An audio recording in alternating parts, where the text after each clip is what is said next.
a gente ajuda outra pessoa e ela tem sucesso, automaticamente você tem um sucesso também. Se todo mundo pensasse dessa forma, a gente conseguiria ir muito mais longe. Então, assim, quando eu olho à minha volta, eu não vejo concorrência, eu não vejo nada disso, porque eu quero o sucesso da outra pessoa, sabe?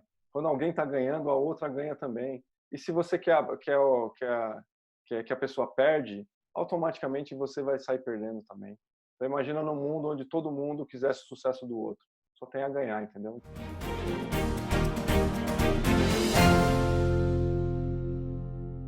Fala, meus caros, sejam bem-vindos a mais um episódio aqui do podcast. E hoje eu tenho a honra de falar com meu grande amigo e parceiro Maurício de Amorim. E aí, Mal, tudo jóia?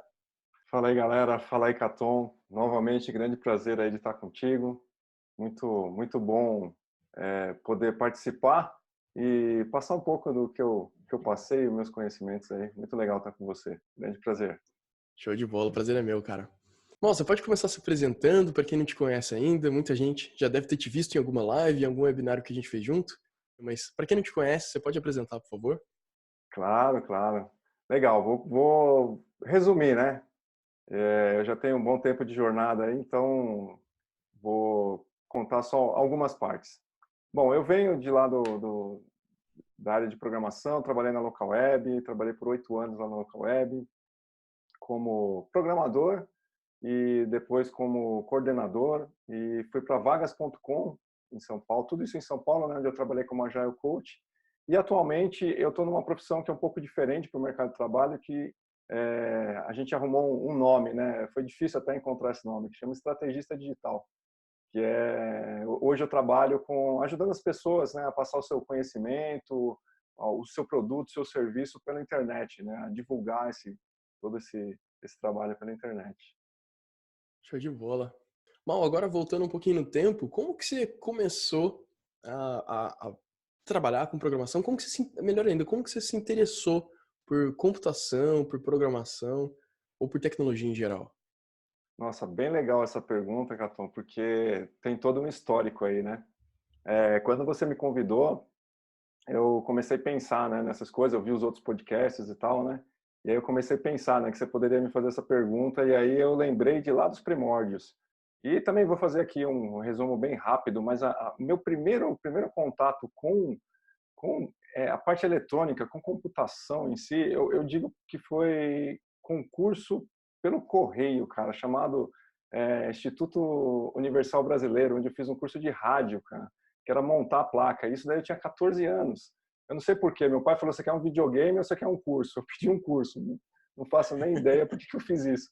Mas foi meu primeiro contato, sabe, com a parte eletrônica, com lógica, de montar circuito, etc. Eu não concluí o curso, mas foi bem interessante. E aí, depois de lá, eu fui olhando que na minha vida isso aconteceu várias vezes. Então, eu tive vários começos, né? Esse foi o primeiro. Depois, mais para frente, eu tinha um amigo que era japonês e ele tinha um MSX, né? Aquele computador da Apple, o primeiro com fita cassete, né? E aí eu via que ele fazia os programas lá e gravava na fita cassete. Eu fiquei apaixonado por aquilo. E aí, logo em seguida, com um pouco mais para frente, uns 15 anos, eu pedi um TK-95 para o meu pai. E aí foi o meu primeiro computador onde eu comecei a programar em Basic e aí tinha que digitar, porque eu não tinha como gravar, né? Meu amigo tinha mais dinheiro, eu não tinha muito, eu tinha que digitar todas as linhas de comando para fazer um joguinho e depois que desligava eu perdia tudo. Então foi aí onde começou tudo. E mais para frente eu servi o exército, né? E no exército eu comecei a trabalhar lá dentro, foi um dos primeiros momentos no exército brasileiro, isso lá em 1990 por aí, onde eles começaram a trabalhar com computadores, que era só máquina de escrever. E aí, como eu gostava do negócio, eu era soldado, o capitão me chamou e tal, eu comecei a implantar esses sistemas dentro do exército, fazer recrutamento e seleção, e programava tinha banco de dados de Base 3 Plus, tal. Agora, meu início mesmo de carreira com programação, com computação de verdade, onde eu passei a ser remunerado, foi em 2007, quando eu tinha 36 anos já e eu comecei a trabalhar como estagiário. Eu já trabalhava em uma grande corporação bancária, tal, só que eu decidi mudar. Eu tinha feito processamento de dados pela Universidade de São Judas de São Paulo e tinha feito uma pós-graduação na FIAP, também em São Paulo. Só que eu nunca tinha trabalhado efetivamente na área. E aí eu decidi mudar toda a minha vida. Eu larguei o emprego que eu estava e foi a minha primeira grande mudança. E aí sim foi o meu primeiro começo mesmo. Entrei numa empresa como estagiário, sem saber muita coisa. Comecei programando em .NET, ali no básico mesmo, fazendo crudezinho, né, dentro do .NET, dentro das aplicações que tinha. Só que logo depois, em um ano, eu fui convidado. Meu irmão mais novo já trabalhava na Local Web. Aí fui convidado para fazer uma entrevista lá, e aí eu entrei na Local Web. Isso em 2008, trabalhando com .NET. 6 meses, um ano depois, eu comecei a trabalhar com Ruby, trabalhava com ASP também. E aí esse foi o meu começo. E bom, mas aí eu olhando em retrospecto, né, eu vi que eu era apaixonado por tecnologia e programação desde o início. E nesse meio do caminho eu cheguei a montar computadores para vender. Eu vi que era um negócio bacana, e então, no meio, mesmo aprendendo outras coisas, eu montava computadores e vendia, desmontava e fazia um monte de loucura lá. Então, eu sempre estava em contato, né? Mas como programador, aos 36 anos, essa foi meu início de carreira aí como programador. E aí, dali então, 8 anos de local web, programando e sendo coordenador, e depois na vagas como Agile Coach, e aí depois eu mudei trabalhando ainda com tecnologia, mas de uma forma diferente. Olha aí que massa. Eu não sabia de todos os detalhes dessa história. Aprendi um pouco mais sobre você hoje. Muito legal. Eu já Legal. tinha escutado você contar essa história, mas descobri uns detalhes interessantes aí. O que eu acho mais legal, cara, é que você começou com 36 anos, como você falou, e isso é uma história que motiva muitas pessoas. Eu, pelo menos, recebo muitas perguntas de pessoas com 40, com 45, ou com até mais idade, que querem começar, mas pensam, eu tô muito velho, eu não vou conseguir, eu não vou aprender. Porque acho que o mais comum é, sei lá, a gente vê programador que começou com 15 anos, às vezes até antes. E vendo uma pessoa que, por mais que você tivesse interesse por tecnologia, você não trabalhava profissionalmente com isso, você estava até no exército, é muito legal pelo fato de mostrar que é possível e mostrar que você consegue ainda ter uma carreira de sucesso, que foi o seu caso. Então é muito legal. Você é um exemplo, assim, para as pessoas, cara. Tenho certeza que muita gente se Legal. inspira com a sua história. Obrigado, Caton. E realmente é um negócio que hoje eu olho para trás e vejo que foi muito de botar as caras e ter coragem de ir lá e fazer, sabe? Eu acho que a gente mesmo fala aqui, você fala, e eu concordo com você, muito disso que você tem que fazer entrevista, que você tem que ir atrás. E o meu caminho foi assim, não foi diferente. Eu entrei numa empresa e detalhe, eu entrei sem indicação nenhuma. Eu fui com a cara de pau lá e fiz a entrevista e cara, o cara gostou de mim, eu estava confiante no que eu ia fazer. Eu passei estudando, né, muito tempo, então eu tinha confiança do que eu ia fazer. Então, meu, foi com 36 anos sem nenhum problema. Fiquei assim, as pessoas do meu lado eram todos rapazes novos, né? O pessoal achava meio, né, olhava com aquela cara e eu falei, cara, tô nem aí. Só que assim, em pouquíssimo tempo, eu conquistei o respeito das pessoas, sabe? As pessoas, elas têm existe algum preconceito, né, de olhar para a pessoa e falar, ela é mais velha, não vai pegar. Só que o pessoal, quando viu que, nossa, eu comia com farinha tudo que eles falavam, eu tinha conhecimento, sabe, porque eu estava vivenciando isso, aí a galera começou a estar junto comigo e tal. Então foi bem, o que eu não sabia, a galera ajudava, e eu ajudava muita gente também, apesar de conhecer pouco, por incrível que pareça. Questão de organização, essas coisas, né, quando a gente tem mais um pouco de maturidade, fica bem mais fácil. Então, assim, não ter medo, sabe? Não ter medo do julgamento, porque a gente se julga primeiro. Esse que é o problema, né? A gente se julga primeiro antes de todo mundo, ninguém falou nada. Então a gente se julga. Então quando você não tem esse julgamento, você mete as caras e vai. E foi assim, foi bem. Depois entrando na local web também é a mesma coisa. Foi um ano depois e, cara, sem problema nenhum. Que massa, cara. Não, e esse lance de preconceito, eu acho que tem diminuído, ou eu arrisco dizer até que não existe mais, cara. Eu trabalho com várias pessoas de mais idade agora, e é engraçado que há uns anos atrás você via uma pessoa com, sei lá, 60 anos trabalhando. Você olha e você fala, nossa, é diferente. Te chama a atenção porque, sei lá, tem um monte de gente com menos de 30, de repente tem um cara com 60. Daqui a pouco tem dois. Você fala, aqueles dois são mais velhos. Daqui a pouco tem tanta gente que você para de categorizar eles como diferentes, né? Eles começam a fazer parte. E eu vejo isso de uns anos pra cá já, inclusive. Na própria empresa que eu trabalho hoje, na minha equipe tem duas pessoas mais velhas, assim, sei lá, virou uma coisa tão normal que eu imagino que não exista mais preconceito, ou tem diminuído, pelo menos, o que é muito legal. Sabe o que que muda, Caton? No meu ponto de vista, o que que muda? O resultado, cara. Não existe mais isso de a pessoa, o homem ou a mulher, o velho ou o novo, o cara que usa cabelo arrepiado ou não tem cabelo, sabe? Não tem mais essa. Hoje em dia, o que manda no mercado é resultado. Se o cara vai lá e faz, meu, não tem essa, não tem o porquê, entendeu? Não tem mais. A gente cresceu muito, sabe? Eu vejo assim, como cidadãos, como brasileiros, a gente cresceu muito nos últimos anos. Isso já teve muito tempo. Hoje não rola mais, ainda mais porque hoje você contrata as pessoas, principalmente na área de programação, o cara está remoto, às vezes você nem viu o cara na sua vida, e você vai ver o que ele entregou, você vê o trabalho dele, você fala, meu, pode ser qualquer pessoa. Então o resultado é onde o que faz a diferença. Então não tem essa, mostrou resultado, não tem para ninguém. E tem muita gente que mais velha ou a gente vê muito do sexo feminino, né, que também foi um tempo muito falado, não, porque é mulher. Hoje em dia está destruindo assim enormemente, enormemente. Acho que você até me contou um caso, né, que tem Foi. uma moça na sua empresa que ela, meu, Faz, já é mais velha, é mulher e, meu, detona. Então, faz uns não 3 tem dias essa. que eu acho que eu te contei essa história. É bem recente. Eu tô trabalhando num time diferente, e além de ser mulher, ela tem 47 anos.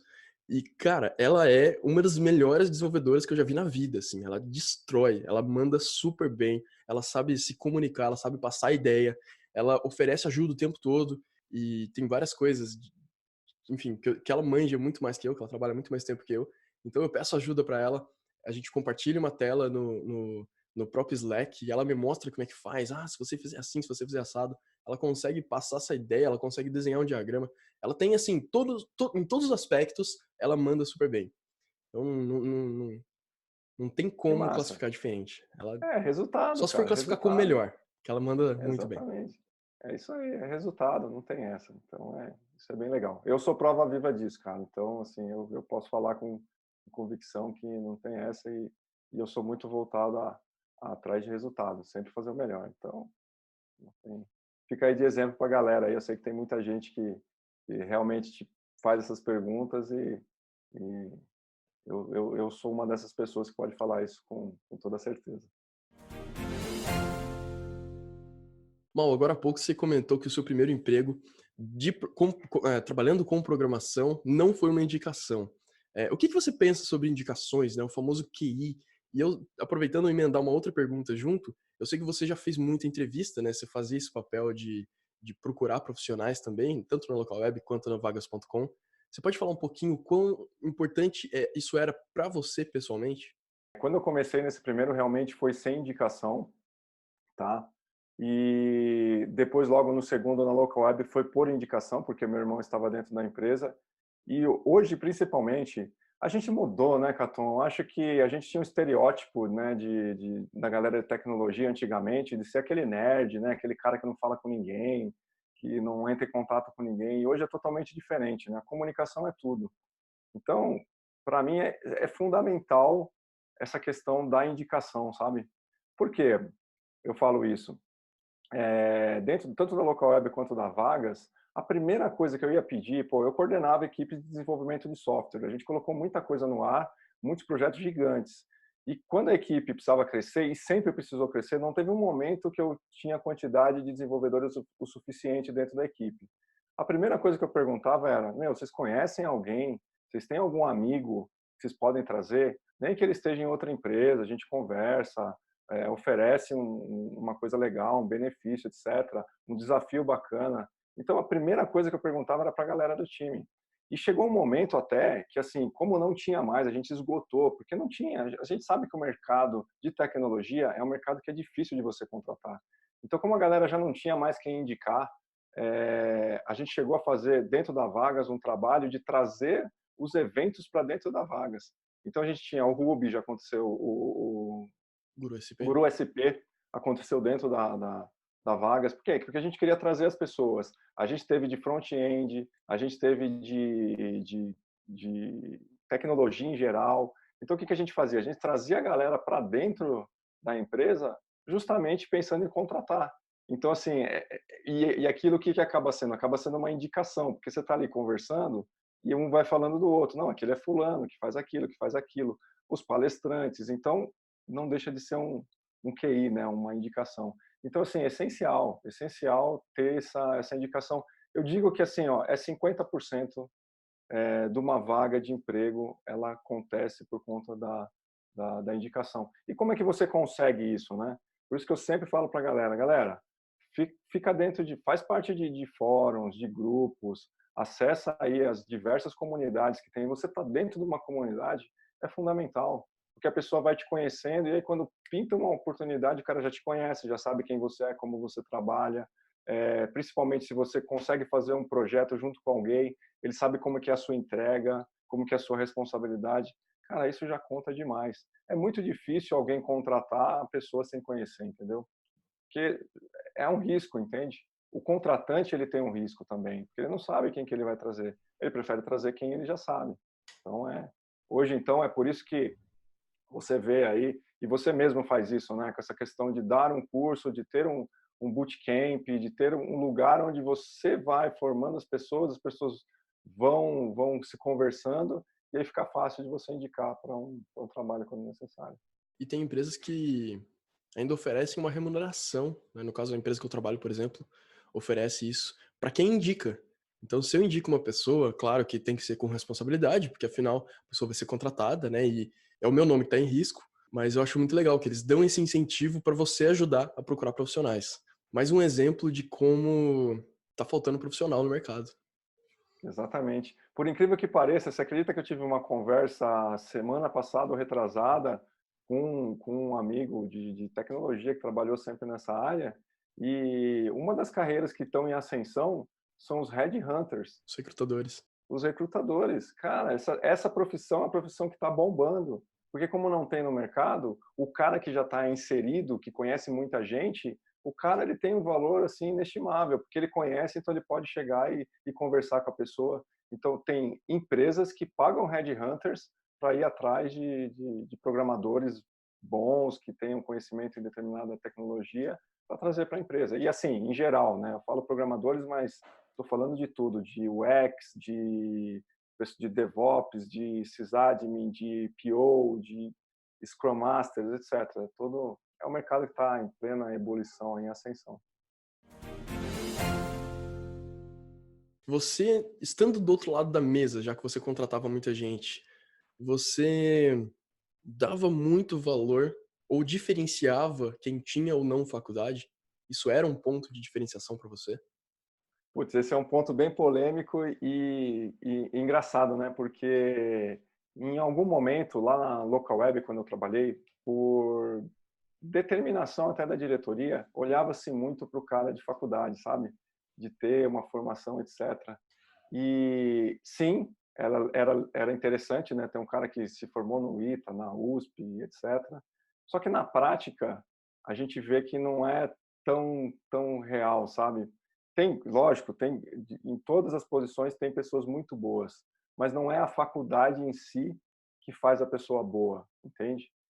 Eu conheço muita gente assim formado, inclusive até em faculdades de veterinária, e o cara destruía em programação.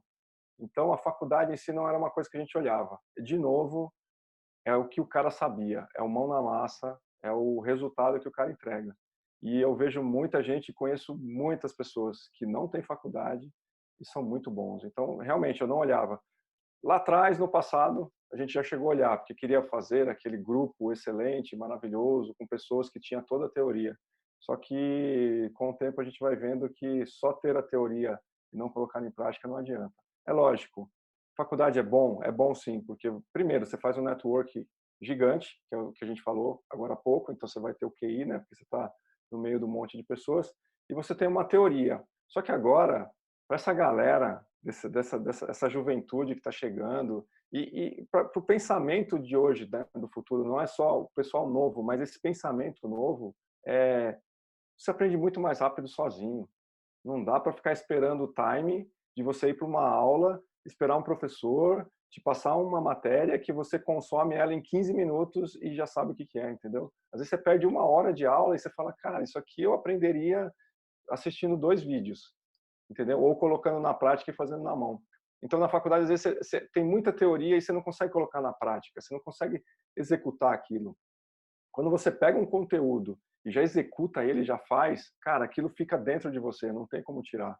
E às vezes a teoria você vai lembrar lá, o que eu tive no segundo ano da faculdade. Putz, tá muito lá atrás, entendeu? E eu tenho um amigo, particularmente, que ele fez, Thiago Kuma, ele fez 2 faculdades ao mesmo tempo, porque ele achava que era muito lento. Ele falou, cara, ele começou uma e começou a fazer a outra, e foi até uma treta, ele contou, foi difícil de conseguir fazer as 2, porque não queriam deixar, entende? E o cara falou, eu preciso aproveitar meu tempo. E ele fez 2 faculdades simultâneas, e saiu e já fez uma pós, foi um negócio muito louco.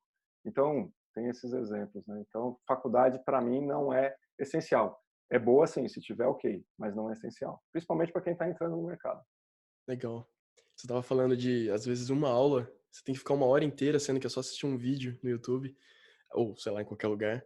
Eu lembrei que às vezes não era uma aula, não, cara. Às vezes era um semestre. Eu tive uma aula, até comentei isso num outro podcast, num outro episódio, que a gente tinha essa aula para ensinar PHP e foi um semestre inteiro para aprender o básico de PHP, que era fazer um CRUD.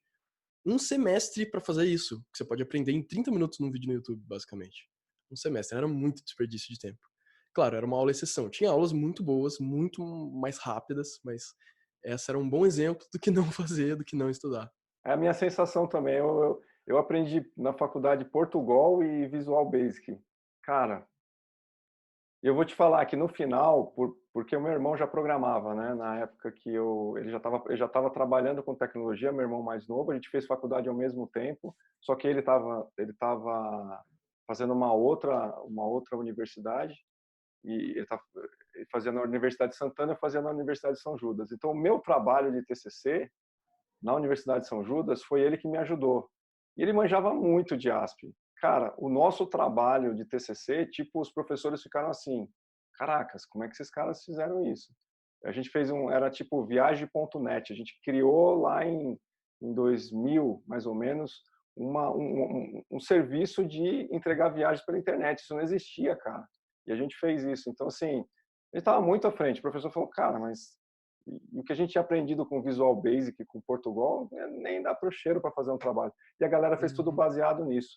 E o nosso, porque eu já tinha, né, alguém na família, cara, foi muito, muito, muito longe. Assim, não teve como falar. O professor, tipo, olhou e falou, como que vocês conseguiram fazer isso? Vocês pagaram para alguém fazer? Não, cara, a gente fez na raça mesmo. Posso te comentar o código, como é que foi feito. Que animal. Eu tenho uma história parecida, mas é uma história de derrota. O meu primeiro TCC, eu quis fazer a mesma coisa, sabe? Fazer uma coisa bem mais avançada. Eu prometi muita coisa no título, no trabalho todo e tal. Chegou no final, eu não consegui entregar tudo e eu falhei e tive que fazer de novo no ano seguinte. Putz, grilo. Enfim, faz parte da vida. Faz parte. A promessa foi muito ousada, né? Foi, foi. E foi um pouco de falta de disciplina minha também pra me dedicar pro trabalho. Tava É. trabalhando já na época, não queria mais. Tava, tipo, com a cabeça em outro lugar já. Só queria terminar a faculdade logo. Aí não me dediquei o suficiente. Mas faz parte. Mas isso acontece. É isso que faz a gente criar calo, né? A gente vai aprendendo com essas coisas e vai criando o nosso estilo, o nosso jeito, o nosso conhecimento, nosso amadurecimento, né? Bom, eu tô vendo aí na sua parede que você curte muito Kanban. Tem vários post-its aí. Tem alguma outra técnica de gerenciamento de tempo, de tarefas que você usa? A gente já conversou bastante disso, eu sei que você gosta do assunto produtividade. O que você costuma usar e o que funciona legal pra você? Eu faço meio que uma mescla. Eu acho que com o tempo, né, a gente vai adquirindo experiências, vai vendo o que dá certo, o que não vai. O GTD é a base de tudo, né? Algo que eu acompanho, Get Things Done, né? Acho que é isso. É uma coisa que eu sempre fiz, mas assim, em resumo, né, é você ter listas, né? Você conseguir tirar as ideias da sua cabeça, colocar no papel, separar e fazer no momento certo. E aí eu uso algumas outras estratégias, né? Dessa questão de olhar para a prioridade, o que é prioridade, você escrever todas as tarefas e dar uma olhada rápida o que é importante, o que é urgente e o que dá para fazer. Agora, uma coisa que eu estou fazendo ultimamente e tem me ajudado muito por questão de produtividade, é logo no início do dia, quando você vai começar o dia, você definir no máximo 3 mas eu defino 2 coisas que eu tenho que fazer aquele dia. Que são as coisas, porque assim, a questão da produtividade, o que mata a gente é procrastinação, né? Que a gente vai deixando, vai deixando, vai deixando. Então, é definir 2 coisas no começo do dia que se você fizer aquilo, vai garantir que, na sua mente pelo menos, que o seu dia está completo. Porque vai aparecer um monte de coisa no meio do dia, um monte de tarefa, de pequenas tarefas, e a gente se perde. Então, eu gosto muito de gestão visual, né? Então, o que você está vendo aqui atrás é justamente pela gestão visual, de estar olhando, bater o olho e ver, ah, eu tenho isso, eu tenho aquilo. Eu trabalho muito com calendários, né? Eu gosto de ter um calendário, tem uns calendários aqui do meu lado, que eu já deixo aqui justamente para poder olhar e falar, ah, semana que vem tem isso, a outra tem isso, daqui 3 semanas vai acontecer aquilo. Então eu faço esse tipo de gestão, mas não tem nada assim muito numa regra única. Eu peguei um pouco de cada e uso o que é mais efetivo para mim e eu aprendi uma outra coisa nesse meio do caminho. Não adianta você seguir uma coisa só. Chega uma hora que você aquilo vira rotina. E aí você acostuma com aquilo e você entra na rotina e daqui a pouco você começa a cair de novo a sua produtividade. Então, de vez em quando, você tem que ir lá e, não, vou fazer uma coisa diferente agora. Vou trabalhar de tal outra forma. Que E, aprendendo coisas novas, adaptando e ver o que funciona melhor para você. exatamente, exatamente. E aprendo muito com você também, né? A gente está aí no dia a dia aí conversando e a gente acaba trocando muitas ideias, né? E a gente tem amigos em comuns, né? Que a gente sempre conversa sobre esses assuntos e qual é a forma de fazer. E tem uma coisa que acontece também, que às vezes a gente acaba se cobrando demais, né? Porque a gente já está fazendo, mas a gente acha que é pouco ainda. Então a gente sempre quer mais. Tem essa questão também. Então às vezes tem que dar uma desacelerada, senão a gente É por isso fica que eu acho legal maluco. o lance de definir 2 ou 3 tarefas, como você falou. Eu ando fazendo até um exercício de definir uma só, sabe? De terminar o dia. Se eu tiver feito uma tarefa, Uhum. que é muito importante, eu fico satisfeito. Se não, acontece aquele lance de você fazer várias coisas, mas parece que você não fez nada, você não fica satisfeito, você não sabe se foi bom, se não foi. Então, se você tem um objetivo principal naquele dia e você É, fez, dá aquela sensação de dever cumprido. Isso funciona muito bem pra mim. é.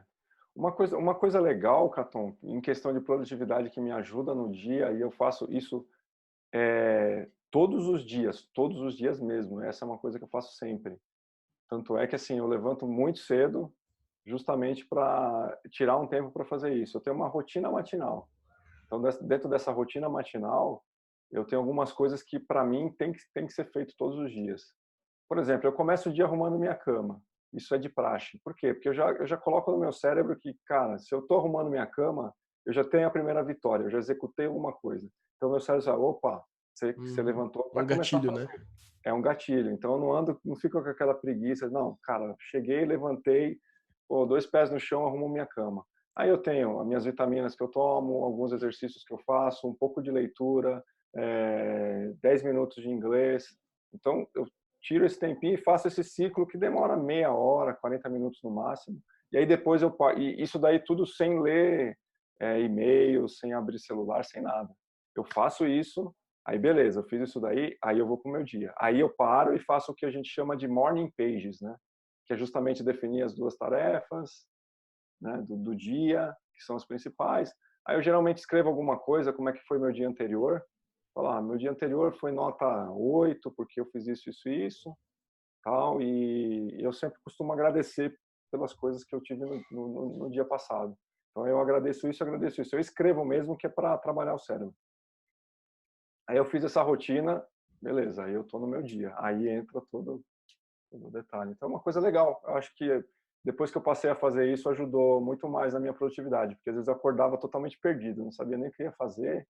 E aí pegava o celular, quando ia olhar já era, nossa, 10 horas da manhã eu estava no celular ainda, scrollando Facebook, Instagram, loucura, né?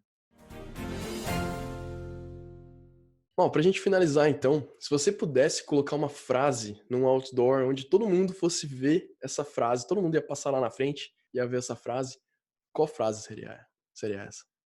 Cara, eu tenho algumas, mas a que mais me marca hoje é o seu sucesso é o meu sucesso. Eu acho que essa frase aí foi uma frase que eu ajudei a construir ela dentro da Local Web, porque quando a gente fez um trabalho de cultura dentro da Local Web, entendeu qual que era o foco, o propósito da Local Web, a gente, a gente escreveu essa frase. E eu participei disso, isso estava estampado nas paredes, né? No Local Web. O seu sucesso é o meu sucesso.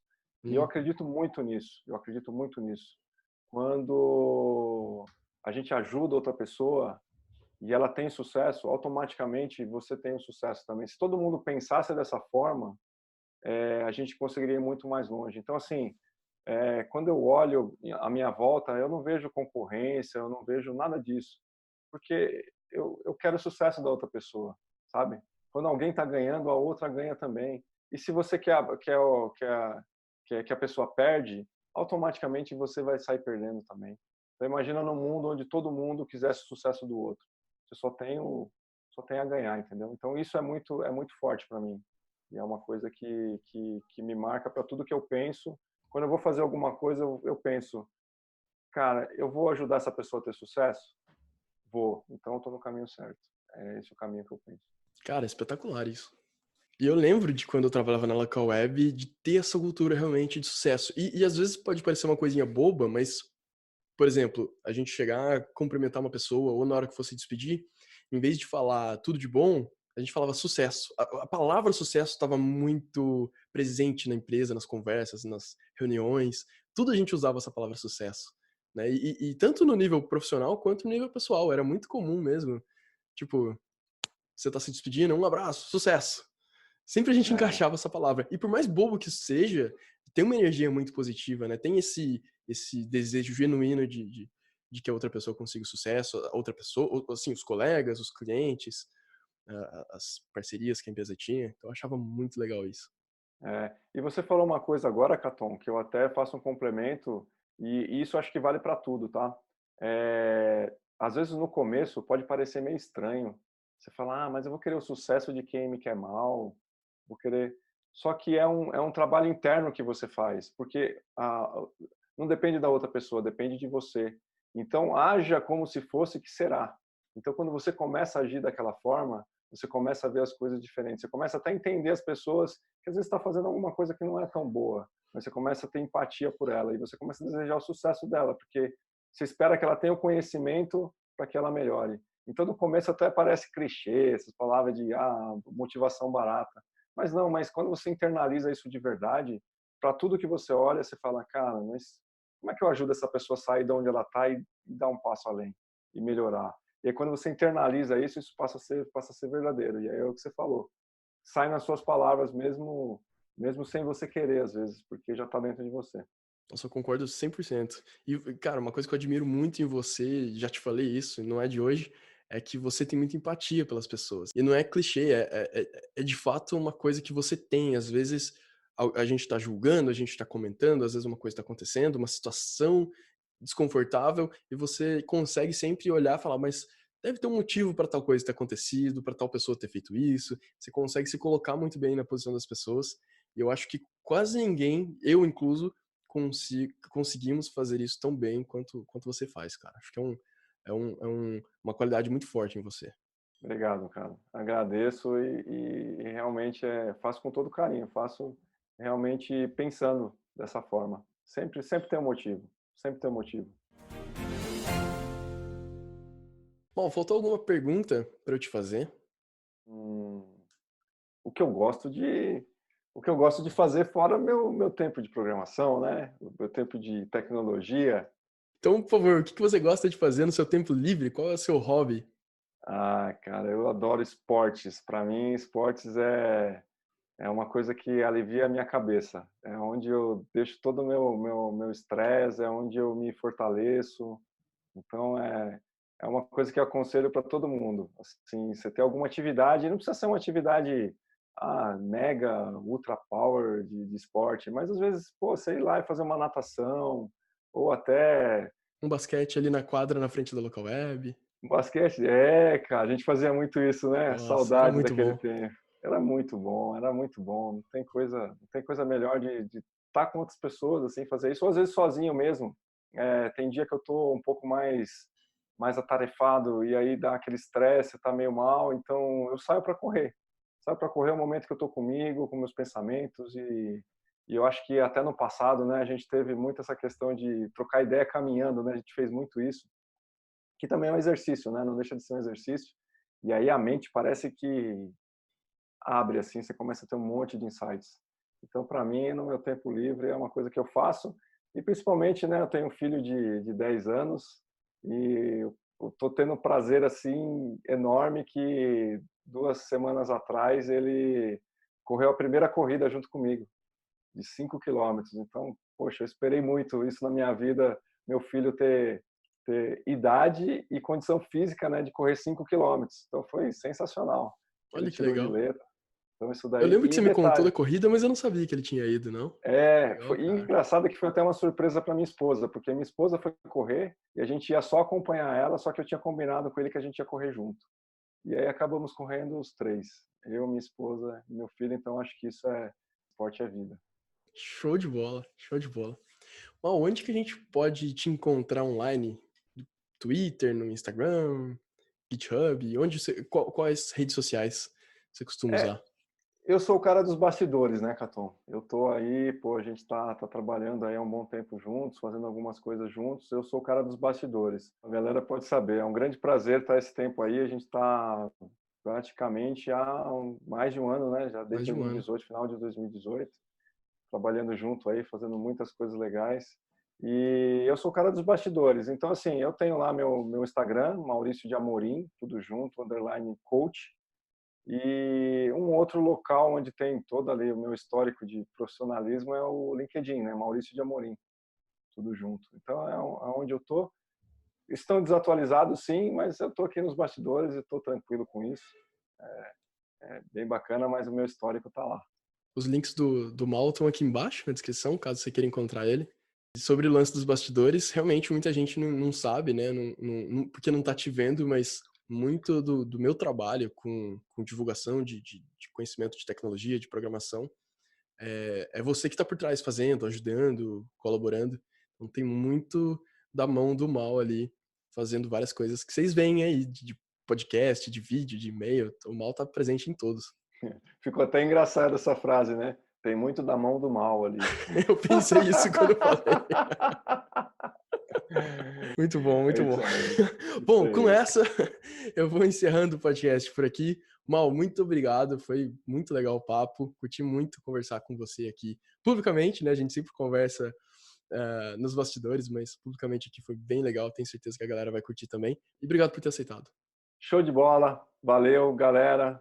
Muito bom ter feito esse podcast com o Caton. É sempre divertido, a gente dá muita risada, a gente relembra de coisas, conta histórias e olha para a nossa trajetória, né? Eu acho que isso é legal. Espero que alguns desses insights que a gente traz aqui nessa conversa ajude você que está aí a galgar sua carreira, a melhorar o posicionamento que você está, a conseguir seu primeiro emprego, né? Eu sei que muitos aí que acompanham a gente tá buscando essa área de tecnologia, muitos outros já têm bastante conhecimento e querem melhorar, então espero que esses insights ajudem a vocês aí a progredirem, principalmente esse ano de 2020, que é um ano que eu vejo de muita conquista, é um ano que a tecnologia está bombando e a gente tem tudo para avançar com tudo aí, tá bom?